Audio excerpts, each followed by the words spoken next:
Good day everyone! This is your Mom Shimay na nagsasabing always smile. So karon magpakita ko sa inyo og video sa akong pag deep cleaning sa among alkaline water. So first things first is atoan ni siyang kwaon ang cover niya, and then hinahinayo lang na ato ni siya og toyo kay very sensitive gid ni siya nga cartridge or tube.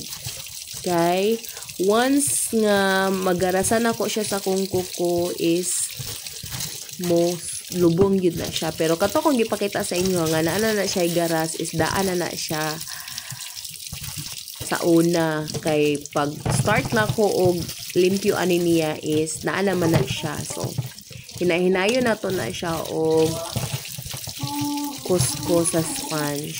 So pananaw ninyo is paspas ako paglimpyo kay ako na siyang gi-fast forward.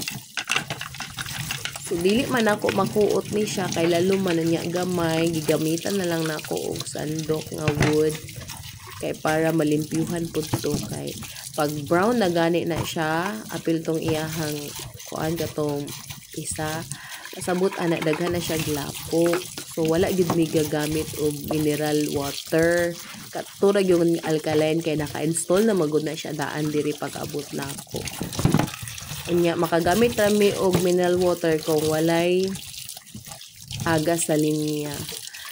And then kanang sponge akong gigamit is bag-o na siya. So kita mo na naghayag na ang iyahang cartridge. Pasabot ana nakuha na gid nato ang lapok. Pero dili pa nako na siya ibalik kay kaning si number 1, 3, 4, 5, 6. Ako ana silang pangbaklason tanan kay para malimpyuhan ang sa sulod. Pero dili nako na siya butangan og chlorine kay naamang gud siya sa sulod basin og ang chemical dugay tanggal. So kana lang yung gawas sa cover ang ako ang nabutangan. Ako na silang ipang helera dira kay para mahugasan akong tarong kay medyo danlog na pod siya.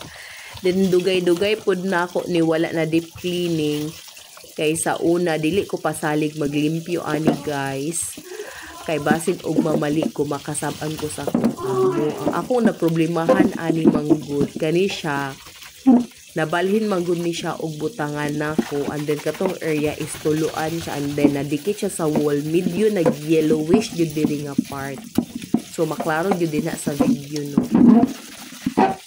And then sa una manggod kay gakahadlok ko, pero karon dili na ko mahadlok kay kung mamali ko kasab-an ko mga saba masad ko o di ba? Joke lang. Papalayas kita sa tong amo ani.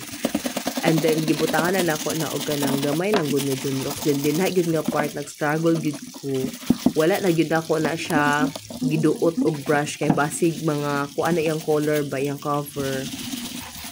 Basin og magasgas bitaw siya. So ginahinayan lang nako na siya, gialalayan lang gyud nako na siya og kiskis akong kuko sa green nga sponge kay makakuha man na. Mao gyud ni siya guys. So dinha nga part o kabantay mo na giluwish siya no. Then naay part ana nga white gid siya pa og color. So nabalhin ako na siya kay katong gibutangan ani nga area sa una is dito na ako gibutang ang amo ang burner. So wala siya nabantayan, aing ana gyud siya na siya mga nabagtik na ba unsa kahay kuan ani uban nga paagi nga makakuha og mga ingana bitaw nga mga discoloration or tawag ani kung sanina pa man siya. So nalimpyuhan naman ako og tarong, nawaswasan naman ako anang ginahinay og balik ning mga tube kay para maka-start na pud ko og salod sa alkaline water. Pero bago ang lahat, kailangan na ako na siya tarungon, then i-push ng button kay para mo release siya og hangin. And then i-start na nako on ang faucet kay para kanang tubig mo saka na siya para mo filter siya. And then dili pa na ako dayon sa loron ha, ako sa siyang paawason og mga pila ka agasan. Kaya syempre, gikan pa man ta naglimpyo, na pa na yung mga bilin-bilin din ha. So, mara to siya guys. Salamat sa inyong pag-watch and pag-support sa akong mga video. Bye-bye!